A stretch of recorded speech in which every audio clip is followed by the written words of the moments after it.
മരുന്നുകൾ നിങ്ങളുടെ ആരോഗ്യത്തെ എങ്ങനെ നശിപ്പിക്കുന്നു, മരുന്നുകൾ ആരോഗ്യം നശിപ്പിക്കാത്ത രീതിയിൽ എങ്ങനെ നിങ്ങൾക്ക് എടുക്കാം എന്നുള്ളതാണ് ഇന്നത്തെ വീഡിയോയിലൂടെ ഞാൻ നിങ്ങളുമായിട്ട് ഡിസ്കസ് ചെയ്യുന്നത്. ഞാൻ doctor Amina, medical officer Prana natural care centre.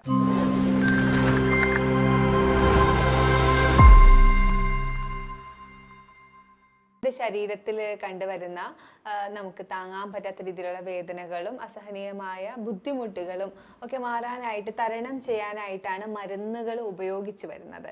എന്നാൽ ഇന്ന് ആളുകൾ ദൈനംദിനം മരുന്നുകൾ കൂടുതലായി ഉപയോഗിക്കുന്ന ഒരു സാഹചര്യത്തിലാണ് ഒന്ന് വേദന വരാനോ അല്ലെങ്കിൽ ഒരു ചെറിയ ബുദ്ധിമുട്ട് വരാനോ അനുവദിക്കാത്ത രീതിയിൽ മരുന്നുകൾ ഉപയോഗിച്ചു കൊണ്ടിരിക്കുകയാണ്. സാധാരണഗതിയിൽ ഒരു പനി, ജലദോഷമൊക്കെ 6 മാസത്തിലൊരിക്കൽ വന്നു പോകേണ്ടതാണ്. അത്തരം പനി, ജലദോഷം വന്നു പോയാൽ മാത്രമാണ് നമ്മുടെ ശരീരത്തിന് പ്രതിരോധമുണ്ട്, അതിനെ പരിഹരിച്ച് കൊണ്ടുപോകാൻ കഴിയുന്നുണ്ട് എന്ന് മനസ്സിലാവുള്ളൂ. ഞാനീ പറയുന്നത് ജലദോഷ പനിയെ കുറിച്ചാണ്, വൈറൽ ഫീവറുകളെ കുറിച്ചല്ല. ഇത്തരം ജലദോഷ പനികൾ വരുമ്പോൾ തന്നെ കുട്ടികൾക്ക് പോലും നമ്മൾ മരുന്ന് കൊടുത്ത് അതിനെ അപ്പോൾ തന്നെ മാറ്റുന്ന ഒരു അവസരത്തിൽ നമ്മുടെ പ്രതിരോധത്തെയാണ് നമ്മൾ നശിപ്പിച്ചു കൊണ്ടിരിക്കുന്നത്. എന്നിട്ട് കുഞ്ഞുങ്ങൾ വളർന്നു വരുമ്പോൾ എൻ്റെ കുഞ്ഞിന് പ്രതിരോധമില്ല എന്ന് പരാതി പറഞ്ഞിട്ട് കാര്യമില്ല. ഇന്ന് മുതിർന്നവർക്കും കുട്ടികൾക്കും പ്രതിരോധമില്ലാത്തൊരു അവസരത്തിലൂടെയാണ് നമ്മളെല്ലാവരും കടന്നു പോകുന്നത്. ഇതിന് മെയിനായിട്ട് ഉള്ള റീസൺ ഇത്തരം പ്രവർത്തികൾ തന്നെയാണ്. പനി, ചെറിയ ജലദോഷ പനികൾ വരുമ്പോൾ അപ്പോൾ തന്നെ മരുന്ന് ഉപയോഗിക്കുക, അല്ലെങ്കിൽ ചെറിയ ചെറിയ ബുദ്ധിമുട്ടുകൾ, വേദനകൾ, തലവേദന അല്ലെങ്കിൽ നടുവേദന വരുമ്പോൾ അപ്പോൾ തന്നെ പാരസെറ്റാമോൾ എടുക്കുക, അടിക്കടി കോൺട്രസെപ്റ്റീവ് പിൽസ് ഉപയോഗിക്കുക, പെയിൻ കില്ലേഴ്സ് കൂടുതലായി ഉപയോഗിക്കുക. ഇത്തരം സാഹചര്യത്തിൽ നമ്മുടെ ശരീരത്തിൻ്റെ ആരോഗ്യം നശിച്ചുകൊണ്ട് ഇരിക്കുന്ന ഒരവസ്ഥയാണ്. ശരീരത്തിൽ ഇത്തരം മരുന്നുകളുടെ ഉപയോഗം ആവശ്യമാണ് എന്നുള്ള സാഹചര്യങ്ങൾ വരാറുണ്ട്. ആ സാഹചര്യത്തിനെ കുറിച്ചല്ല ഇവിടെ ഡിസ്കസ് ചെയ്യുന്നത്. അനാവശ്യമായ മരുന്നുകൾ ഉപയോഗിക്കുന്ന സാഹചര്യങ്ങളെ കുറിച്ചാണ്. നമുക്ക് ശരീരത്തിൽ പ്രതിരോധമുണ്ട് എന്നുള്ള സാഹചര്യം, അതായത് പനിയൊക്കെ വന്ന് പ്രതിരോധിക്കുന്നു, ശരീരം തന്നെ പ്രതിരോധിക്കുന്ന അവസരങ്ങൾ, ഇത്തരം അവസരങ്ങൾ കൂടുതലായിട്ടും ശരീരം ശക്തി പ്രാപിച്ചുകൊണ്ടാണ് ഇരിക്കുന്നത്. ഒരു ചെറിയ ജലദോഷ പനി വന്നു, അതിനെ നമ്മുടെ ശരീരം നേരിട്ടു. അടുത്ത ഇതിൽ കൂടിയ ഒരു ജലദോഷ പനി വന്നാലും ശരീരത്തിന് നേരിടാൻ കഴിയും. എന്നാൽ ഒരു പനി വന്നു, ഒരു ജലദോഷ പനി വന്നു, അപ്പോൾ തന്നെ നമ്മൾ പാരസെറ്റാമോൾ അല്ലെങ്കിൽ വേറെ ഏതെങ്കിലും മരുന്ന്, ആൻറ്റിബയോട്ടിക്സ് എടുത്ത് അതിനെ കുറച്ചു കൊണ്ടുവന്നു. അടുത്ത ഒരു പനി, ഇതിന് കൂടിയതോ കുറഞ്ഞതോ ആയിട്ടുള്ളൊരു പനി വന്നു കഴിഞ്ഞാൽ ആ ശരീരത്തിന് അതിനെ പ്രതിരോധിക്കാൻ കഴിയില്ല. ഇങ്ങനെയാണ് പ്രതിരോധ ശക്തി നമ്മളെല്ലാവരും നശിപ്പിച്ചു കൊണ്ടിരിക്കുന്നത്. മരുന്നുകൾ എപ്പോഴും സിംറ്റംസ്, അതിൻ്റെ ലക്ഷണങ്ങളാണ് കുറയ്ക്കുന്നത്. പല സാഹചര്യങ്ങളിലും ഇത് അനിവാര്യമാണ്. പല ഡോക്ടർമാരും വെറുതെ മരുന്നുകൾ കുറിക്കാറില്ല. ഇത് വേണ്ട എന്ന് പറഞ്ഞ് മരുന്നുകൾ കുറിക്കാത്ത ഡോക്ടർമാരുമുണ്ട്. എന്നാൽ മരുന്ന് എടുത്താലേ എൻ്റെ അസുഖം മാറുള്ളൂ എന്ന് ചിന്തിക്കുന്ന രോഗികളുണ്ട്, ജനങ്ങളുണ്ട് എന്നുള്ളതാണ് പ്രശ്നം. ഉദാഹരണത്തിന് ഇപ്പോൾ ഡെങ്കി ഫീവർ വന്നു, നിങ്ങൾക്ക് വേദന സംഹാരിയായിട്ടുള്ള മരുന്ന് തരുന്നുണ്ടാവും, ടെമ്പറേച്ചർ കുറയാനുള്ള മരുന്ന് തരുന്നുണ്ടാവും, ഇൻഫെക്ഷൻ കൺട്രോൾ ആവാനായിട്ടുള്ള മരുന്നുകൾ ഇഞ്ചെക്റ്റ് ചെയ്യുന്നുണ്ടാവും. അപ്പം അത്തരം സാഹചര്യങ്ങളിൽ ആ ഒരു ട്രീറ്റ്മെൻറ്റ് അനിവാര്യമാണ്. എന്നാൽ ഞാൻ നേരത്തെ പറഞ്ഞ പോലെ ജലദോഷപ്പനി 6 മാസത്തിലൊരിക്കൽ വന്നു പോവേണ്ട ജലദോഷപ്പനിയാണ് വന്നതെങ്കിൽ ഇതേ മരുന്നുകൾ ടെമ്പറേച്ചർ കുറയാനും ആൻറ്റിബയോട്ടിക്കും അതുപോലെ തന്നെ വേദന സംഹാരിയും ഗ്യാസ് മാറാനുള്ള ടാബ്ലറ്റും അടങ്ങുന്ന ഒരു സെറ്റ് കോഴ്സ് കഴിക്കുകയാണെങ്കിൽ ഉറപ്പായിട്ടും നമ്മുടെ പ്രതിരോധം തന്നെയാണ് അവിടെ നശിക്കുന്നത്. അത് മാത്രമല്ല, ഇത്തരം മരുന്നിന് അടിമപ്പെട്ടുകൊണ്ടിരിക്കുന്ന ആളുകൾ, ഇപ്പോൾ മരുന്ന് കഴിക്കാതെ പറ്റില്ല, വേദന വന്നാൽ മരുന്ന് കഴിക്കണം, ഒരു ചെറിയ ബുദ്ധിമുട്ട് വന്നാൽ അപ്പോഴും മരുന്ന് കഴിക്കണം.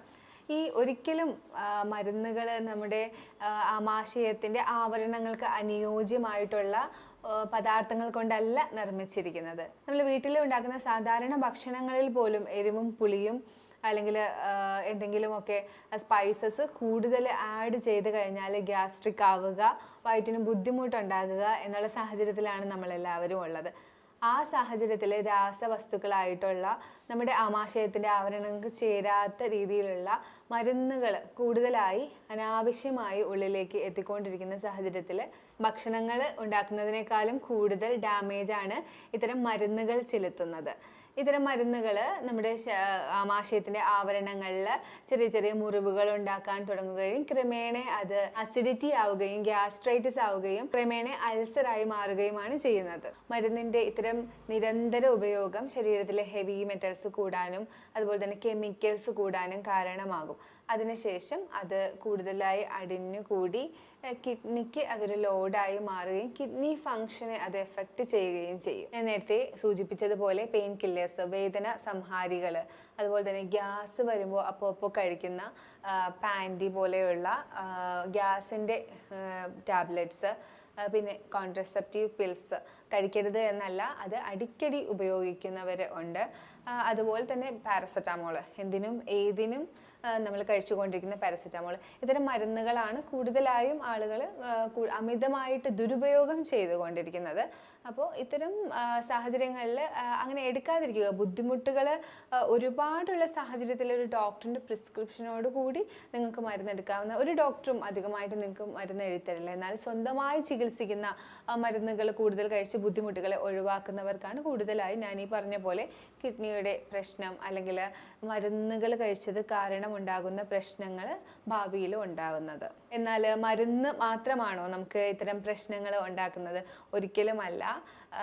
ഹാബിറ്റുകൾ, മദ്യപാനം, പുകവലി, ജങ്ക് ഫുഡുകൾ കൂടുതലായി ഉപയോഗിക്കുന്നത്, പാക്കറ്റ് ഫുഡുകൾ കൂടുതലായി ഉപയോഗിക്കുന്നത്, നല്ല ഓയിലല്ലാത്ത റിഫൈൻഡ് ഓയിലുകളുടെ അമിതമായ ഉപയോഗം, മാത്രമല്ല റിഫൈൻഡ് ഓയിലുകളിൽ ഉണ്ടാക്കിയ പലഹാരങ്ങളുടെ ഉപയോഗം, നമ്മുടെ ചായക്കടകളിൽ കിട്ടുന്ന പലഹാരങ്ങളുടെ ദൈനംദിന ഉപയോഗം, ഇത്തരം നമ്മുടെ ദൈനംദിന ജീവിത ശൈലി ആണ് മരുന്ന് പോലെ തന്നെ നമുക്ക് നമ്മുടെ ശരീരത്തിന് ദോഷകരമായി ബാധിക്കുന്ന വേറൊരു ഹാബിറ്റ്. അതുപോലെ തന്നെ ഹെർബൽ ടീകളുടെ അമിതമായിട്ടുള്ള ഉപയോഗം, വീഡിയോകളിലൊക്കെ കാണുന്നതും പറഞ്ഞ് കേട്ട് വരുന്നതുമായിട്ടുള്ള പൊടികളൊക്കെ കൂടുതലായി പൊടിച്ച് വെച്ച് അത് ഉപയോഗിക്കുക.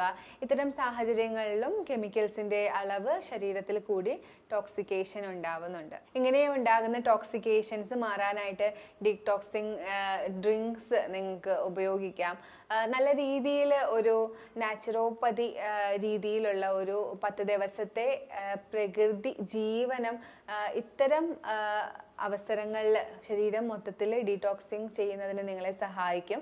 ബ്ലാൻഡ് ആയിട്ടുള്ള പ്ലാന്റ് ബേസ്ഡ് ഡയറ്റ് 10 ദിവസം എടുക്കുന്നതിലൂടെ നിങ്ങൾക്ക് ഹോൾ ബോഡി ക്ലെൻസിങ് നടക്കും. വീട്ടിലാണെങ്കിൽ കൂടുതലായി വെള്ളമൊക്കെ കുടിച്ച് ഡീടോക്സിങ് പ്രോപ്പർട്ടി ഉള്ള ബീട്രൂട്ട് ജ്യൂസ്, ക്രൂസിഫറസ് വെജിറ്റബിൾസ് കൂടുതൽ ഉപയോഗിക്കുക.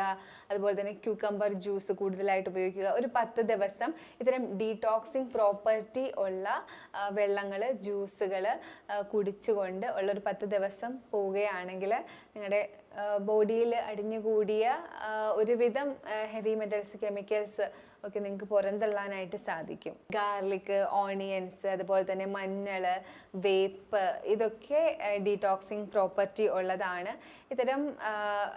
ഇത്തരം വെള്ളമോ അല്ലെങ്കിൽ ഫുഡിൽ ഉൾപ്പെടുത്തിയോ ഈ ഒരു 10 ദിവസത്തിൽ കഴിക്കുന്നത് വളരെ നല്ലതാണ്. അപ്പോഴും ഞാൻ പറയുന്നു എന്ന് കരുതി എന്നും ഇതെല്ലാം ഉപയോഗിച്ച് ദൈനംദിനം ഉപയോഗിക്കാമെന്നാരും വിചാരിക്കരുത്. എല്ലാ വീഡിയോസിലും ഞാൻ പറയുന്നതാണ്, ഏതൊരു കണ്ടന്റ് നിങ്ങൾ കഴിക്കുന്നുണ്ടെങ്കിലും അതിനൊരു ഷോർട്ട് പീരീഡ് ഉറപ്പായിട്ടും വെക്കുക. ആവശ്യത്തിനുള്ള പീരീഡ് മാത്രം, ഏതൊരു ന്യൂട്രീഷൻ ആയാൽ കൂടി അത് ആവശ്യമുള്ള പീരീഡ് മാത്രം ഉപയോഗിക്കുക. നാച്ചുറോപ്പതിയിൽ നമ്മൾ steam bath, mud bath, turmeric bath ഒക്കെ കൊടുക്കുന്ന ചികിത്സാ മുറകൾ, എന്തിനാണ് ഇത് കൊടുക്കുന്നതെന്ന് എപ്പോഴും പേഷ്യൻസ് ചോദിക്കാറുണ്ട്.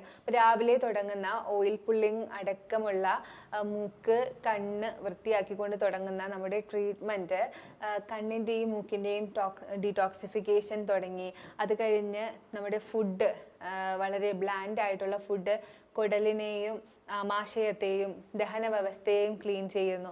അതിനുശേഷം എനിമ എടുക്കുമ്പോൾ കോളൻ്റെ അറ്റത്തെ ഭാഗം ക്ലീൻ ആകുന്നു. സ്കിന്നിനാണെങ്കിൽ മഡിൻ്റെ ആപ്ലിക്കേഷൻസ്, ടെർമറിക് ആപ്ലിക്കേഷൻസ് കൊടുക്കുമ്പോൾ സ്കിന്ന് ക്ലീൻ ആകുന്നു. അതുപോലെ തന്നെ ഓരോ പാർട്ടിലേക്ക് ജലചികിത്സയും ആപ്ലിക്കേഷൻസും കൊടുത്ത് പാർട്ടിൻ്റെ ഡീടോക്സിഫിക്കേഷൻ ഇംപ്രൂവ് ചെയ്യുന്നു. കൂടാതെ liver pack, kidney pack, GH pack, അങ്ങനെ പലതരം പാക്കുകൾ ഉപയോഗിക്കുന്നത് കാരണം ഓരോ അവയവങ്ങൾക്കും പ്രത്യേകം അതിൻ്റെ പ്രവർത്തനങ്ങൾ കൂടി കൂടുതലായിട്ടും ഡീടോക്സിഫിക്കേഷൻ നടക്കുന്നു. ഇങ്ങനെയാണ് എപ്പോഴും നാച്ചുറോപ്പതിയിലൂടെ നമ്മൾ ഒരു ബോഡിയെ കംപ്ലീറ്റ് ആയിട്ട് നമ്മൾ പ്രവർത്തിച്ചു വന്ന മരുന്നുകളുടെ ഉപയോഗമായാലും കെമിക്കൽസിൻ്റെ ഉപയോഗമായാലും ജങ്ക് ഫുഡിൻ്റെ ഉപയോഗമായാലും കൂടി വന്ന ഹെർബൽ ടീകളുടെ ഉപയോഗമായാലും ഒക്കെ പരിഹരിക്കുന്നത്. ഞാൻ ഈ പറഞ്ഞ കാര്യങ്ങളൊക്കെ നിങ്ങൾക്ക് ഉപകാരപ്പെടുമെന്ന് വിചാരിക്കുന്നു. ഞാൻ പറഞ്ഞ കാര്യങ്ങളിൽ നിങ്ങൾക്ക് എന്തെങ്കിലും സംശയമുണ്ടെങ്കിൽ ഈ കാണുന്ന നമ്പറിൽ നിങ്ങൾക്ക് കോൺടാക്റ്റ് ചെയ്യാവുന്നതാണ്. ഇനി വേറൊരു വീഡിയോയിലേക്ക് കാണുന്നത് വരേക്കും ബൈ.